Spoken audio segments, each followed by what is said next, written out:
The night my daughter called me staff, the ballroom lights hit my face like an interrogation lamp, and every contract I'd signed started flipping in my head like cards. I was in a black suit with an orange boutonniere I'd picked up from a corner florist on Clark, $8 cash, because I wanted to match the winter marigold accents I'd quietly helped pay for. Alexa lifted the microphone and smiled for the cameras.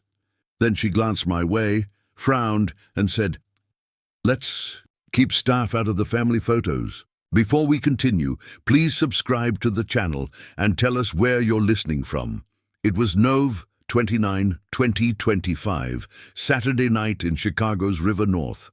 Paragon Hotel's ballroom, crystal chandeliers, a string quartet easing through a slow version of Moon River, and $28,740 in peonies and winter ranunculus haloed around the head table. The planner with the tablet had just whispered, "We'll bring Dad in after the bridesmaids," and I'd nodded like a kid being allowed to stay up late. Then the word staff hit, light as snow but sharp as glass. Someone laughed, someone else clapped. My sister Ruth froze mid-sip of Malbec, eyes cutting to me, the way you look at a glass tipping in slow motion. On the DJ board, I saw a red peak blink when the insult landed. Kellen would later tell me it clipped at 0.1 dB on channel 2. I stepped backward so cleanly you would have thought I'd rehearsed it, ending up beside a silver bus tub and a stack of white napkins. A server squeezed by with a tray of champagne. "Sorry, sir," he whispered, not sure if I was a guest gone astray or, as I'd just been christened, staff. I touched the edge of the venue settlement sheet draft, folded in my inside pocket. "Final balances due, deck 28, it said in small blue type. I had paid $180,500 in deposits, refundable holds, because my attorney, Maya Ortiz, told me to structure it that way when the planning started in May. Deposits from you, approvals, and go signatures from Alexa and Brandon. If anything goes sideways, your sponsorship can lawfully withdraw." I'd nodded then, thinking sideways meant a vendor delay or a snowstorm. I never pictured sideways being my own daughter treating me like a rental chair. The planner tried to fix it, bless her. "We'll bring you in after family portraits," she said softly, eyes apologizing for things she hadn't done. I could smell sugar and eucalyptus from the cake table. Those sugar glass icicles the decorator insisted would look like winter. Somewhere a timer dinged in the hotel kitchen, and the quartet slid into their final cadence. "Dad, can you just stand near the kitchen door?" Alexa said, not quite whispering, not quite public either. The microphone on the stand caught half of it. The ballroom's house speakers didn't miss much that night. I didn't argue. I did what I've always done when the room goes loud. I took inventory. The conditional gift letter, dated May 3rd, sat behind the settlement sheet in my pocket. One paragraph in plain English: "Sponsorship is contingent on respectful acknowledgement of the biological father at the ceremony and reception." No case law, no Latin, just a boundary written down while we were calm. Standing there by the kitchen door, I felt the words go from ink to action. Ruth found me. "You okay?" she asked. "I'm fine," I said, which was only true if you count a building as fine while the foundation is cracking. I watched them pose. Alexa's hand on Brandon's chest, Brandon's cufflinks glinting under the chandelier, a wall of flowers I'd partly paid to make happen. I could almost hear the bank app numbers ticking like radiators. $50,000 to the venue hold, $25,000 to the caterer, $12,500 to the quartet, the rest stacked like playing chips. When the photographer waved the next group in and still didn't wave me, I slid the boutonniere straight, breathed once through the nose, and made a simple decision that felt like setting down a heavy box. The gift I'd offered died right there, quiet, lawful, and final. The photos would go on without me. The bill wouldn't. Not after tonight. The elevator mirrors on the ride to my floor showed a man who paid for flowers he wasn't allowed to stand beside. I kept catching my own reflection between gold trim and chandelier ghosts, asking the question no father wants to ask. When did I become an embarrassment to my own child? The doors opened with a soft bell, and I walked down carpet patterned like spilled confetti to my room at the Paragon. The key card light blinked green. I stepped into the kind of silence that makes a hotel room feel like a stage after the audience has gone home. I dropped my jacket over the chair and sat on the carpet. The boutonniere pin pricked my thumb. A clean sting, almost a favor. Something to anchor me. The bedside clock read 11:43 p.m., Saturday, Nov 29, 2025. I pulled the blue folder from my inside pocket and slid out the conditional gift letter. Maya had printed it on thick paper back in May. Flat language, no theatrics. Sponsorship is contingent upon respectful acknowledgement of the biological father at the ceremony and reception. I read it aloud like scripture. The words didn't tremble. I did. The hotel had a kettle that looked like it had survived 3 remodels. I filled it from the bathroom sink and steeped a paper-wrapped tea bag until the water turned the brown of old wood. That's when Ruth knocked. 3 short raps I've known since childhood. You don't have to open, she said through the door. But I'm not leaving the hallway until you tell me you're not alone. I let her in. She handed me a bottle of water and the napkin she'd kept from dinner, the corner stained with Malbec. You heard it?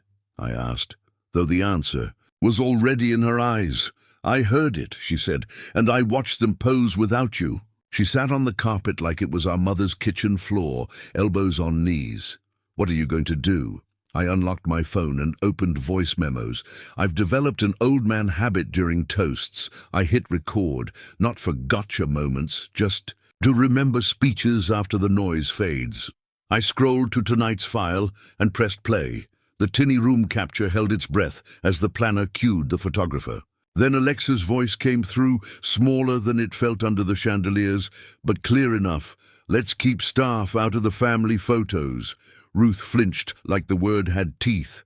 Back pocket, I said. That's where I keep things that matter. Tonight it moved from the right to the left. She didn't need the translation. Left pocket means active business to me. Right pocket means archive. She nodded. My phone buzzed. Kellen, you okay? I can export the board audio in the morning. Clean pull. Timestamp shows 8:14 p.m. for that moment. He followed with a photo of the DJ console, Channel 2's red LED frozen in a blink. I typed back, I appreciate you. Save a wav. No rush tonight. Are you going to tell her how you feel? Ruth asked. Stared at the teacup. I already did. In May, in plain English. She signed it with her eyes when she looked at me and saw a bus tub. Ruth leaned her head against the side of the bed. Then tonight isn't about feelings, she said. It's about following directions you wrote to yourself 6 months ago. I took the hotel stationery, cream, with Paragon letter pressed across the top, and wrote 3 lines with the complimentary pen. What I paid. Refundable deposits totaling $180,500 across venue, caterer, decor, florist, quartet, videographer. What remains due? $314,180.44 per vendor contracts listed to Alexa and Brandon as responsible parties. What I won't accept, being presented as staff while functionally underwriting the stage. I underlined the 3rd line until the paper embossed. I slid the note behind the gift letter. Ruth reached into her purse and pulled out a square of cake wrapped in cocktail napkins, the sugar glass icicle edging still sharp. You missed dessert, she said. You also missed nothing. We sat. With that, the kind of quiet you only get with siblings who've seen you at your worst and your best and don't love you any less for either. I checked my bank app and scrolled the holds. $50,000 venue, $25,000 caterer, $12,500 quartet. The others lined up like freight cars. Refundable, pending final settlement. The word refundable looked different now, not like hope, more like policy. Policy is what keeps the floor from falling in when people stop acting right. At 2:07 a.m., after Ruth went back to her room, I cleaned the boutonniere pin and tucked the flower into a glass of water like a hospital patient. I opened my email and started a draft to Maya. Subject: Paragon, contingency triggered. Hi Maya, it's Martin. Tonight, Alexa publicly referred to me as staff over the house system during family photo call. I was not included in the photos. I have a room. Recording. The DJ will provide a clean board pull in the morning. Timestamp 8:14 p.m. Requesting Monday meeting to review. 1. Withdraw sponsorship under the May 3rd letter. 2. Initiate change of bill to per venue policy. 3. Notify vendors and reissue. Balances to responsible parties. Alexa Hart, Brandon Cole. Please advise on exact sequence and language. MI saved the draft, but didn't hit send yet. Before I closed my laptop, I opened the co-signature PDFs folder and scrolled. Florist, June 11th, Decor, June 13th, Quartet, June 15th, Videographer, June 18th, Venue, June 20th. Each one bore their names like wet footprints across a tile floor. The kettle's metal clicked as it cooled. Outside, the city hummed the way Chicago does at 3 in the morning. Distant siren, a bus brake sigh, wind rehearsing winter on Michigan Avenue. I lay on top of the covers and stared at the ceiling. Sprinkler, the little red glass bulb glinting. A safety device waiting. My letter was a safety device too. Tonight it broke, calmly, right on schedule. When the alarm finally rattled my phone near 7:10 a.m. Sunday, I didn't feel righteous. I felt organized. I put on the jacket, slid the blue folder into my briefcase and checked my pockets. Left. Letter, stationery note, bank list. Right. Nothing. That was new. I locked the door behind me and headed for the lobby printer. It was time to stop bleeding in private and start writing in public. I started my revenge at the concierge printer. 3 warm pages sliding out, black ink still fresh enough to smudge. The paper looked harmless, but it decided who owned the night. It was Sunday morning, November 30th, grey sky over Wabash Avenue, snow threatening but never falling. I met Maya Ortiz at a cafe across from the old Marshall Fields clock, the kind of spot where people close property deals or break up over lattes. She'd been my attorney for years, a contract specialist who smiled only when a clause landed cleanly. She slid her glasses down and read the conditional gift letter I'd emailed at dawn. "You actually did it," she said. "You enforced." "Respect." I stirred my coffee. "She called me staff in front of 200 people, Maya. That's not family, it's payroll." Maya nodded and pulled a blue pen from her blazer. "All right, let's make sure we don't lose the thread. You paid $182,500 in refundable deposits. The final balances, $314,180.44, sit with the vendors, co-signed by Alexa and Brandon. You have every right to withdraw as sponsor. What we'll do is simple. Change the billing responsibility before the settlement date, which is December 28th, I finished for her. She smiled. Good. You remember better than most clients. The Paragon's contract allows a change of bill to before the final balance if sponsorship is withdrawn for cause. The insult qualifies as cause under your clause. She flipped to the section she'd highlighted months ago. Contingent upon respectful acknowledgement. I passed her my phone. I've got the recording. Timestamp 8:14 p.m. Channel 2. Audio from the DJ board. She said the word staff into a live mic. Maya played it once, face unreadable, then clicked pause. Perfectly audible. That's your proof of breach. I'll draft a one-page withdrawal letter for your signature. She leaned in. Here's the sequence. You'll notify all vendors in writing by December 5th. You'll attach the letter and the relevant clause from each contract, showing Alexa and Brandon as co-signers. Each vendor will reissue the remaining balance to them. The Paragon will process your refund under their own policy. If they contest, we'll file a declaratory action before December 22nd. All clean, all lawful. I looked down at the co-signature. PDFs on her laptop. Each one felt like a time bomb now. Florist, decor, music, videography, venue. Alexa's name printed beside Brandon's, both in confident, sweeping script. They'd wanted control over every aesthetic decision, from napkin shade to the ice sculpture font. That vanity was about to be very expensive. Maya opened her leather planner and underlined a date. Tomorrow, December 1st. You call the Paragon. Ask for Sophie Tran in management.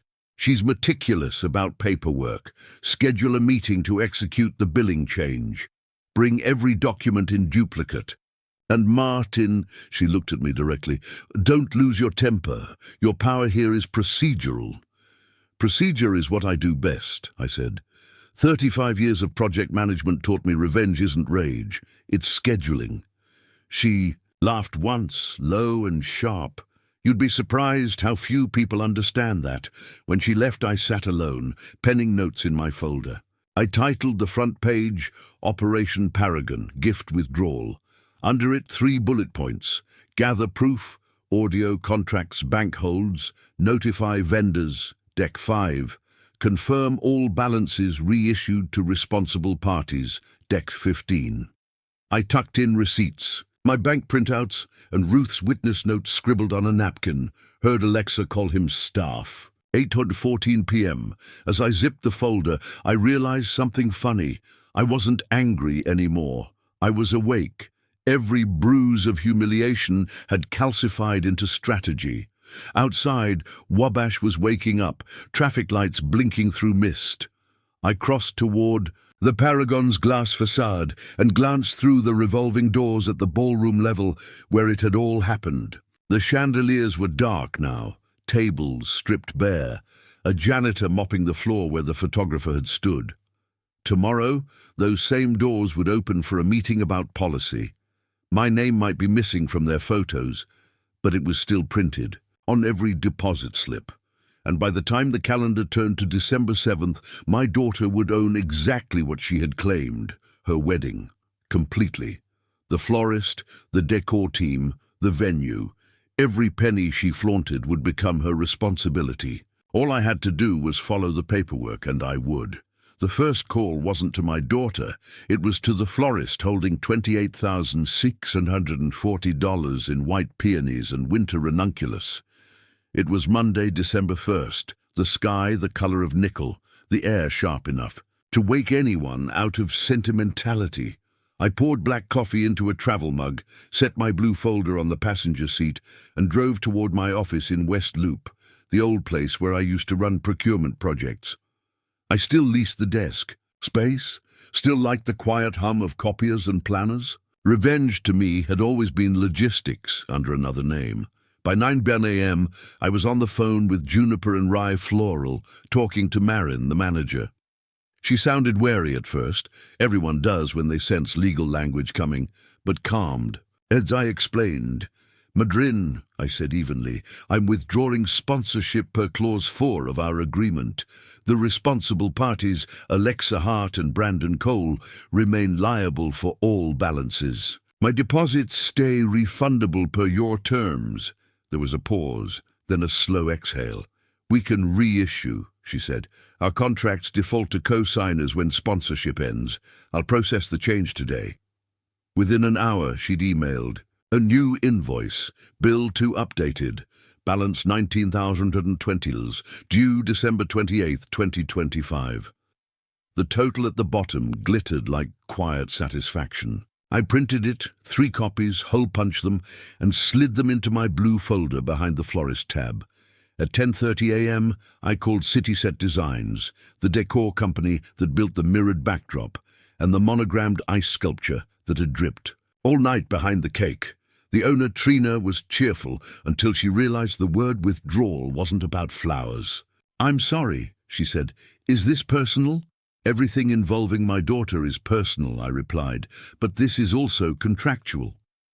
I faxed the conditional gift letter to her direct line. Yes, fax. Some industries still believe in paper that burns real. 10 minutes later, her reply came, "Received. Balance $74,300 will be reassigned to the couple's billing file.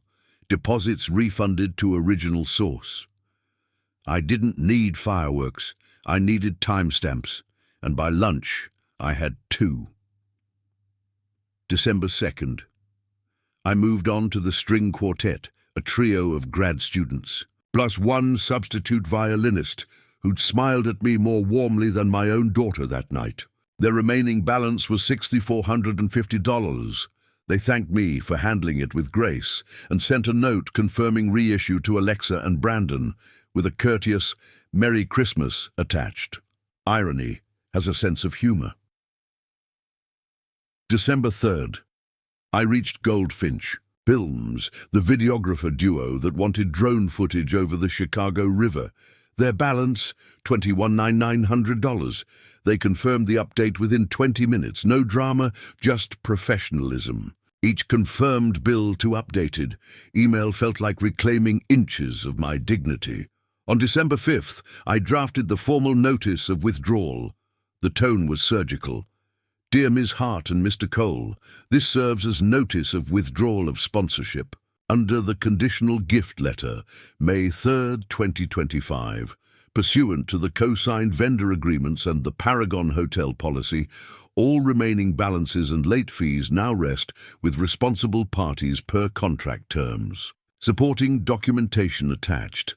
Respectfully, Martin Hale attached were copies of the letter, the vendor confirmations, and one page I titled Affidavit of Occurrence, my sworn statement of what happened at 8:14 p.m., Novi 29, including Ruth's witnessing and Kellen's upcoming board audio. I blind copied Maya on every email. Her only reply came 10 minutes later. "Perfect tone, keep receipts, don't text her." At 3:00 p.m., Sophie Tran from the Paragon called. "Mr. Hale, I saw your message. You'd like to schedule a billing conference." "Yes," I said. "Earliest available. December 7th, 11 a.m. I'll prepare the change form. Bring identification and your documentation." Her voice was calm, almost soothing, the kind of voice you trust when the ground beneath you is shifting. That night, I laid everything on the kitchen counter. Letters, invoices, screenshots of refund confirmations, and took one final photo for my records. The documents looked clinical against the dark marble, like a surgeon's tools after a successful operation. I didn't text Alexa. I didn't post, rant, or even vent to Ruth. I simply took my receipts from my right pocket, my paid side, and transferred them to the left. That pocket had always been for ongoing projects, unfinished business, things that still needed time. And this, I realized, wasn't revenge anymore. It was reconciliation with myself. By the time I zipped up the folder and shut off the kitchen light, the house felt lighter. I'd spent half my life teaching contractors to read the fine print. Now I was teaching my daughter the same lesson, that respect, once signed, is enforceable. Seeing. First text from Alexa wasn't, "I'm sorry," it was, "Vendors are harassing us, fix it." I saw it pop up on my screen at 8:27 a.m. December 10th while I was pouring oatmeal into a bowl. No greeting, no punctuation, just entitlement typed. Through clenched thumbs, I set the phone down and let it buzz again. 1, 2, 3 more messages. Each shorter, angrier, more desperate. When I finally opened them, I almost laughed. "Alexa, Marin says you pulled funding." "Alexa, you can't just vanish. This is your mess." "Alexa, you paid deposits. They said balances are ours." I scrolled up, reread the last line, and took a slow sip of coffee. Exactly. By mid-morning, Marin from Juniper and Rye forwarded me the email thread. Alexa's reply read like a teenager caught skipping class. "My father promised. He paid already." Marin's response was as polite as it was lethal. "We show a sponsorship withdrawn under Clause 4B. Responsible parties remain you and Brandon. Balance due, deck 28. I printed that exchange and filed it behind the florist tab in my blue folder. Exhibit C was building itself, one angry email at a time. Then the phone rang. Unknown 312 number. I didn't need to check. I knew the tone before it even spoke. Martin. It's Brandon, he started, breath short, voice crackling like a radio. Signal too close to the sun. You think this little stunt makes you a man? You wouldn't exist without me. I glanced at the call timer, 0017 seconds. Brandon, I said evenly, I existed decades before you figured out what cufflinks were. You signed your name, remember? He cursed. The kind of curse that rattles more than it cuts. I muted the phone for a beat, took another sip of coffee, unmuted and said, This is the last direct call you make to me. Any further contact goes through counsel. Goodbye. I hung up at 3:12 minutes exactly, then typed a short email to Maya, possible intimidation from Brandon Cole. Duration 3:12. No threats of harm, but verbal hostility. Recommend documenting, she replied within minutes. Keep voicemail log. I'll issue a no-contact advisory letter tomorrow. Let them tire themselves out on paper. By December 12th, Sophie Tran sent a tidy update. Venue settlement now lists responsible parties, Alexa Hart, Brandon Cole. Remaining balance, 314,180.44 due deck 28. Sponsor, Martin Hale, withdrawn. Documentation attached. The PDF she attached had a stamp dated 12/12. I stared at the numbers, the inked initials ST, and felt my pulse slow. Nothing feels more like justice than a stamp doing its job. That night, Ruth dropped by with a casserole, mac and cheese heavy on the breadcrumbs, and the dry humor only a nurse can manage. She sat at my table, read Sophie's email aloud and said, if they didn't want the bill, they shouldn't have ordered a 6-foot ice sculpture of their initials. Karma has a freezer. I almost smiled. By December 15th, a group chat labeled Wedding Planning Crew started lighting up again. Screenshots from friends, half pity, half gossip, people whispering about how the sponsor backed out. Someone posted a blurry photo of me near the kitchen door, calling me that staff guy. I didn't reply. I didn't even open the thread after that. Instead, I took a blue highlighter and ran it over 3 lines in my folder. Deposit credits received. Deck 12. Venue confirms transfer complete. Balance 497,380.44. Now owed solely by Alexa and Brandon. The tension wasn't cinematic. It was procedural. Silent, precise. That's the part people don't understand. Revenge doesn't always roar. Sometimes it just hums under fluorescent light while a printer spits out proof. As I turned off the lamp, my phone buzzed one last time. It was a forwarded photo from Kellen, the DJ, a screenshot of the audio waveform time-stamped 8:14 p.m., Novi 29, the exact moment the word staff cracked through the speakers. He captioned it, clean pull, backed up twice. I smiled for the first time in 2 weeks. The paperwork was airtight. The insults were archived. The silence ahead was mine to orchestrate. The email subject line read, urgent, petition to compel sponsor. It was December 18th, a grey Chicago, Thursday, with sleet that looked like someone shaking glitter over the city. I was reviewing invoices at my kitchen table when the message from Sophie Tran at the Paragon slid into my inbox. She'd forwarded a letter that had arrived through the venue's public email. It came from Cole and Harris LLP, but when I opened the attachment, the signature made me laugh out loud. Ryan Cole Eskira, Brandon's cousin, a first-year associate who thought stationery made him invincible. The letter, written in the legal equivalent of all caps, claimed I had abandoned payment and demanded the venue compel the sponsor to perform his financial duty. The first paragraph misused the word herewith twice. The second cited no contract, just the spirit of familial intent. The third ended with, failure to comply will result in escalatory action. I forwarded it to Maya. Subject line simple. Amateur hour. Her reply came 6 minutes later. We'll file first. By December 20th, Maya had drafted and e-filed a petition for declaratory relief in Cook County Circuit Court, complete with exhibits. Exhibit A, conditional gift letter, May 3. Exhibit B, venue contract listing, responsible parties, Alexa Hart, Brandon Cole.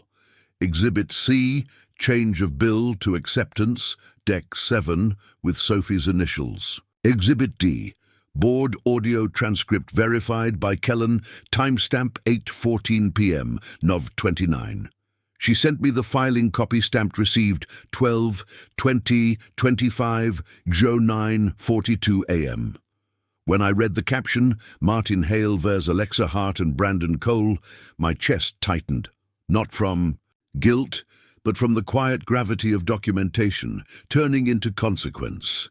That night, I met Ruth for coffee near Union Station. She wore her nurse scrubs under a heavy coat. "You really took them to court, huh?"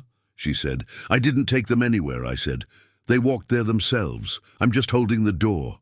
She stirred sugar into her cup. "What? If she calls?" "She won't," I said. "She only calls when there's catering involved."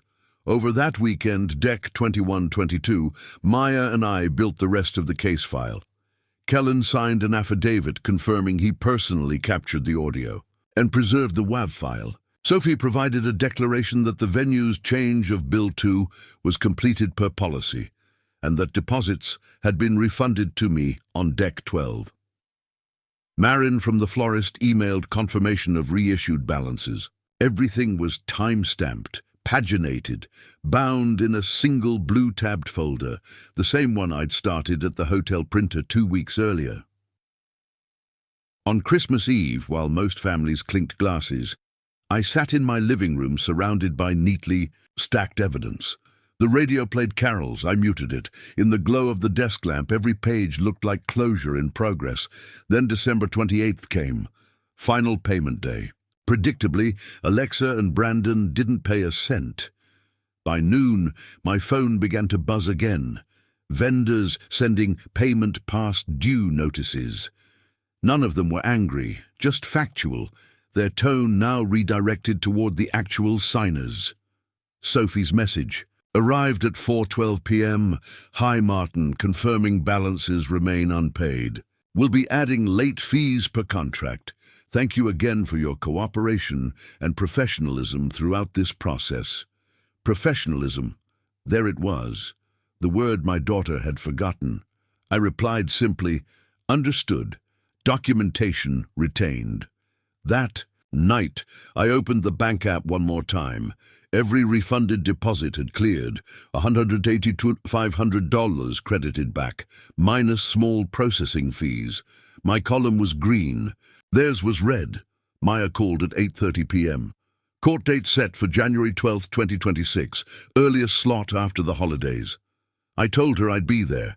Outside, snow began to fall. Real snow this time, steady, unhurried, the kind that covers everything equally. It muffled the traffic, the noise, the world. I thought about Alexa, somewhere downtown, maybe checking her own inbox, reading words like payment overdue and interest accruing. They thought revenge would be loud. They thought I'd shout or shame them online. But the loudest sound in my plan was just the quiet ding of an email received, another form filed, another clause upheld. By the time the city's lights blurred through the snow, I closed my folder, labeled it Court, Jan 12, and whispered to myself, "Round 1 complete." The judge asked one question that emptied the courtroom of opinion. Who signed the contracts? It was January 12th, 2026, a Monday morning so cold it made breath look like confessions. Snow flurried over the Daily Center Plaza, sticking to the marble lions and the bronze doors. I wore the same black suit from the wedding, pressed, sober, no boutonniere this time. The orange marigold had long since withered in a glass back home. I carried only my blue folder, the one that had travelled from hotel printer to courtroom. Like a witness, the clerk called Hale versus Hart and Cole. The sound of my daughter's married name echoing after mine was a sting I hadn't prepared for. Inside the courtroom, the fluorescent lights hummed. The benches creaked under winter coats and the faint smell of coffee. Maya sat beside me, precise as ever. Black blazer, hair pulled tight, folder tabs in color order. Gift letter, May 3rd. Venue contract, June 20th. Audio transcript, Nov 29. Change of bill to, deck 7. Across from us, Alexa sat stiffly, eyes rimmed in red, her hands twisting a silk scarf. Brandon looked like he'd rehearsed indifference, but hadn't memorized his lines. Their cousin, Ryan Cole, was beside them, the one who'd written that ill-fated petition to compel sponsor. He looked small now, swallowed by his own suit, already sweating under the collar. When the judge entered, everyone rose. He was an older man with half-moon glasses and a tone that said he'd seen every kind of family ruin unfold before 10 a.m. He began simply, "Let's keep emotions brief. This is a matter of contract." Maya stood first. "Your Honor, this case concerns a conditional sponsorship agreement for a wedding held on November 29th, 2025, at the Paragon Hotel in Chicago. My client, Mr. Martin Hale, provided refundable deposits totaling $182,500 for vendor services contingent upon respectful acknowledgement at the ceremony and reception. That condition was breached publicly and verifiably. Pursuant to the signed agreements, balances reverted to the responsible parties, Ms. Hart and Mr. Cole. My client seeks formal declaration of withdrawal and release from any remaining financial obligation." The judge raised his eyebrows. "All. Right. Show me proof." Maya handed up the folder, neatly tabbed. He flipped through the conditional gift letter with my signature and hers, the venue contract bearing Alexa and Brandon's co-signatures, Sophie's change of bill to acceptance, stamped deck 7, and finally, the audio transcript, the moment. My daughter's voice, my child's voice, rang clear through the ballroom system. "Let's keep staff out of the family photos." The judge read the line twice. Then he looked up. "This was broadcast through the venue system?" Maya nodded. "Confirmed by DJ Technician Affidavit, Exhibit D." He turned to Alexa. "Ms. Hart, are these your signatures?" Her voice cracked. "Yes, Your Honor." "And you acknowledge the clause referring to respectful acknowledgement of your father?" She hesitated, then whispered, "Yes." The judge leaned back. "All right, let's hear from the defense." Ryan stood, fumbling papers. "Your Honor, our position is that family support, especially paternal support, is inherently a gift, not a contract. Mr. Hale's emotional response doesn't void the intent." The judge cut him off. "Intent is for toasts, Counselor. I deal in signatures." He tapped the document with his pen. "This is clear. The condition was breached. The sponsor withdrew prior to final payment. The venue accepted. The co-signers remain liable." "That's not sentiment, that's sequence." Ryan stammered something about good faith, but the judge was already writing. He didn't look at me, or at Alexa, or at anyone, really. Just the page. The pen scratched for a few seconds that felt like a decade. Then he read the ruling aloud, voice steady. "The court finds the sponsorship voided by breach of condition. All outstanding vendor balances, late fees, and associated costs are the responsibility of the co-signing parties, Alexa Hart and Brandon Cole. The petitioner, Martin Hale, is fully released of any further financial obligation. Respect, while not a statutory duty, is a condition voluntarily entered into. Payment is not contingent upon emotion, but upon agreement. And the agreement speaks plainly." That final sentence hung in the air like a bell. Respect is not a statutory obligation. Payment is, when he banged the gavel, the sound didn't echo, it absorbed into the quiet. The clerk filed the papers. The court reporter stopped typing, and somewhere behind me, a radiator hissed like applause that didn't dare be loud. Maya leaned over and whispered, "You're free." Outside the courtroom, the air tasted like metal and wind. Ruth was waiting by the security line, wrapped in a long red coat. "How'd it go?" she asked. "Better than any Christmas gift," I said. We walked down the marble steps together. The snow had thickened, soft flakes settling on my shoulders like small absolutions.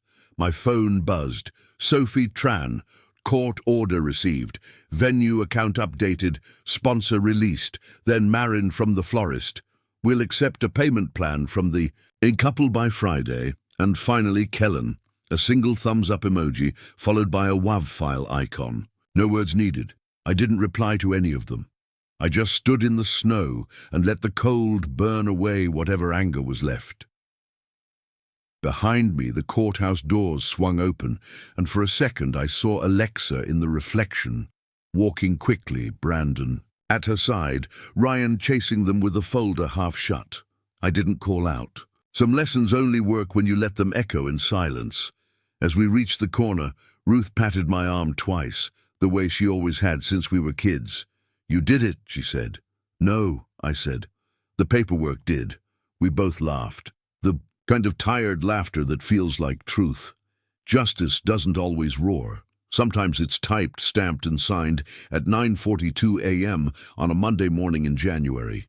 The first bounce charge wasn't mine. It came through my email at 10:14 a.m. January 17th, 4 days after the ruling. The subject line read, "Payment Failure Notice, City Set Designs." The message was short, formal, and unintentionally poetic.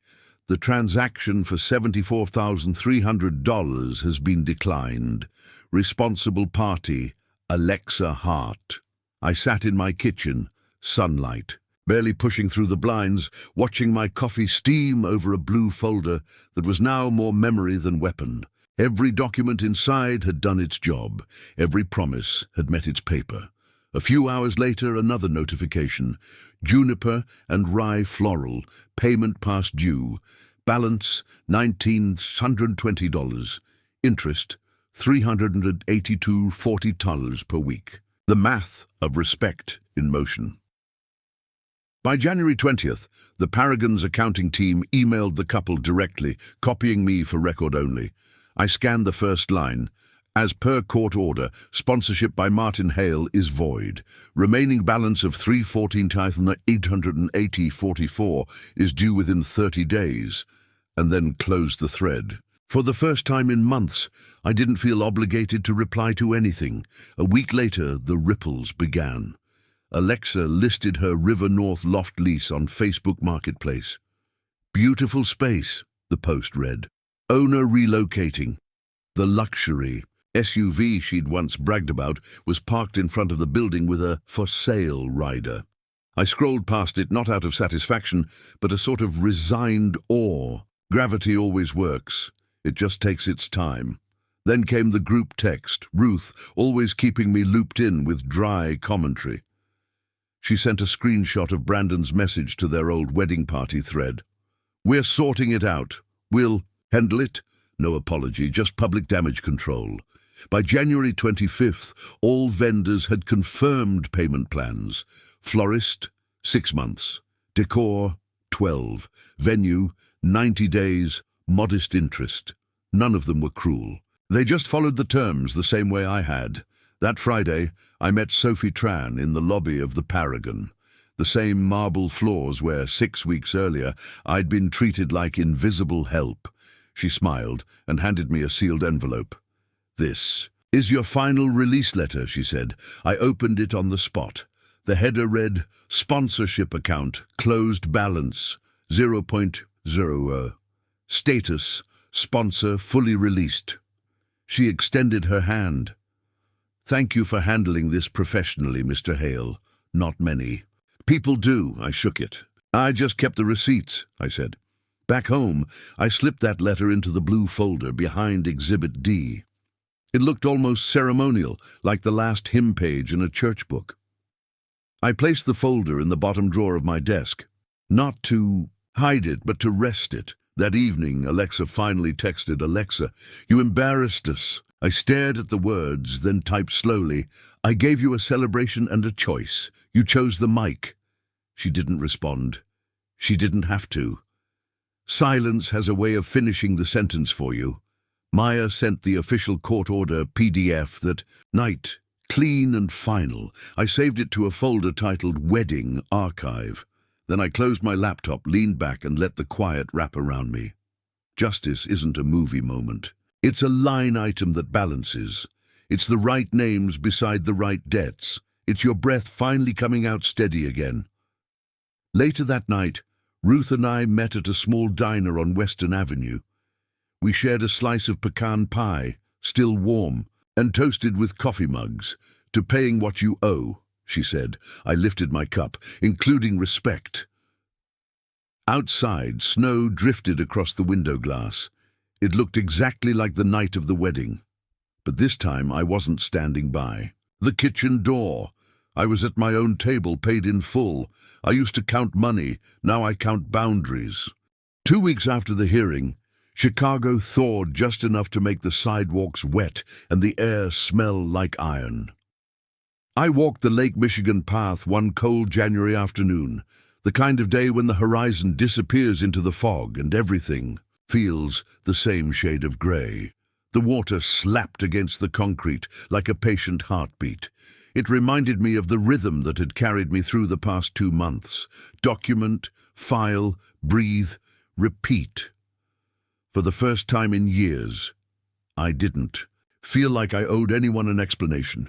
The weight that had lived behind my ribs since that night at the Paragon was gone, replaced by something unfamiliar, peace that didn't need permission. My late wife's voice returned in pieces as I walked. Small things she used to say over. Coffee. Don't confuse love with rescue. I'd ignored that for years, pouring time and money into Alexa's ambitions because it felt like redemption for all the things I couldn't give her after her mother passed. I thought generosity was proof of love. Turns out it was a down payment on resentment. When she called me staff, it wasn't the word that broke me. It was realizing how invisible I'd let myself become in my own family story. I had built the scaffolding for her life and stood outside the picture when it was finished. I stopped by a park bench overlooking the frozen lake and sat down. The wind came off the water sharp enough to make my eyes water, but I didn't look away. I reached into my coat pocket and found the orange boutonniere pin, the same one from the wedding. The flower was gone now, just the metal stem and clasp. I turned it over in my hand and thought about what it symbolized. Not humiliation anymore, but evidence. A reminder that every story has 2 ledgers, what was spent and what was learned.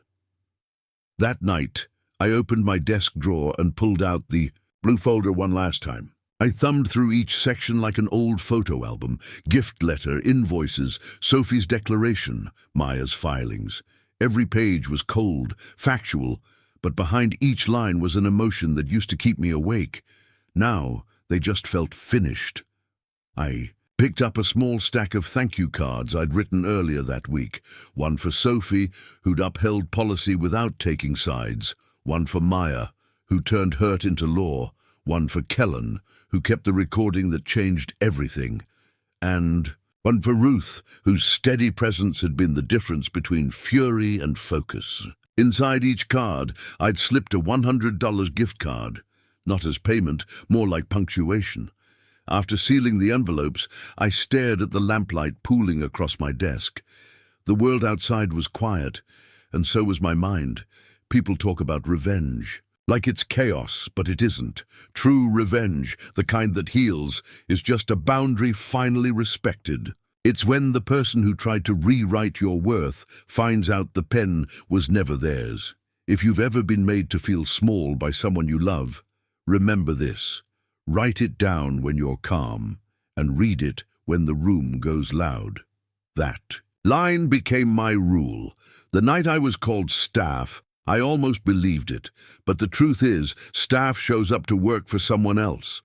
That night, I started working for myself. When I closed the folder for good, I didn't feel vindicated. I felt balanced. And after a lifetime of overpaying, balance was the sweetest profit I'd ever made. The wedding album arrived on a Thursday morning. It was one of those padded courier envelopes, bubble-wrapped, the sender's label printed in gold. Lumiere Photography. Your forever moments. For a second, I almost laughed at the irony. Forever moments, indeed. I set it on my kitchen table beside the blue folder, still closed but never far from reach, and made myself wait before opening it. The light outside had that washed-out winter tone, pale and honest.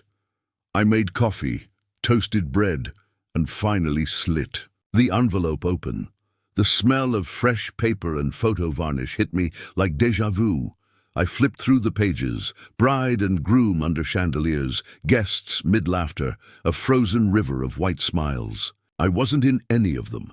Not the ceremony, not the family portraits, not even the candid crowd shots, until I reached the second-to-last page.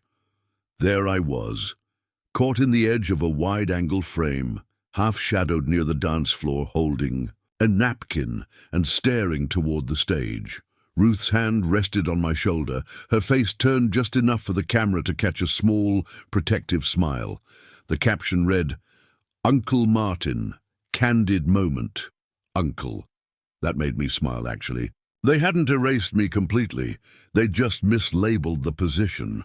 Story of my life. That night, my phone buzzed. Alexa, can we talk? For the first time in weeks, I didn't hesitate. Sure, I texted back. We met the next morning at Café Umbria, a neutral zone with brick walls and burnt espresso smell. She came in with sunglasses on, though it was overcast. She ordered chamomile tea. When she took off the glasses, her eyes were swollen. "I just want to explain," she started. "Go ahead." "It wasn't supposed to come out like that. I panicked. Brandon made a joke about staff earlier that day, and when I said it," she stopped, swallowing hard, "it just came out." "You said it twice," I replied softly. "Once to me, once into a microphone." Tears started to gather. She reached into her purse and pulled out a folded payment schedule. Decor, florist, venue, names I knew better than she did. "We're paying it down," she said. "Little by little, Brandon sold the car. I picked up freelance marketing work. We're handling it." "That's good," I said. She nodded, eyes flicking toward the window. "You could have just talked to me." "I did, in May. You signed the letter." Her lips parted like she might argue, then closed again. "I guess I did." The silence between us wasn't awkward. It was arithmetic, something balancing itself without our help. Finally she whispered, "Do you still hate me?" I looked, down at my coffee, then back up. "No, hate's too heavy. I just don't fund disrespect anymore." She nodded slowly. "I understand." We stood to leave. She hugged me, a stiff, trembling hug that didn't fix anything, but at least proved she remembered how. As she walked out, I noticed she was wearing the same scarf from court, but now it looked less like armor and more like an apology. On the way home, I stopped by a corner bodega on Halsted and bought a small orange boutonniere from a half-empty vase. The petals looked tired but alive. I pinned it to my coat, stepped into the winter air, and walked past the Paragon Hotel. Through the glass, I could see a new couple touring the ballroom. The lights glowed, tables empty, promise still fresh. I didn't feel bitterness, only distance, respect. As a color, I realized, it isn't gold or white. It's that burnt orange that keeps shining even in cold light. I touched the boutonniere and kept walking. Some stories end with applause. Mine ended with a receipt and a lesson. Sometimes the greatest revenge is living exactly how they said you couldn't. Calm, paid up, and uninvited. The last check they mailed didn't go to a vendor. It went to me. It arrived in March, tucked inside a plain white envelope with no return address. The postmark said Naperville. The handwriting was Brandon's, neat and deliberate, like someone practicing humility. I set it on the kitchen counter and stared at it for a full hour before opening it. Inside was a single personal check for $2,500, memo line reading, "Thank you for boundaries." I unfolded the note that came with it. "Martin, we're almost done paying everyone off. I got a second job.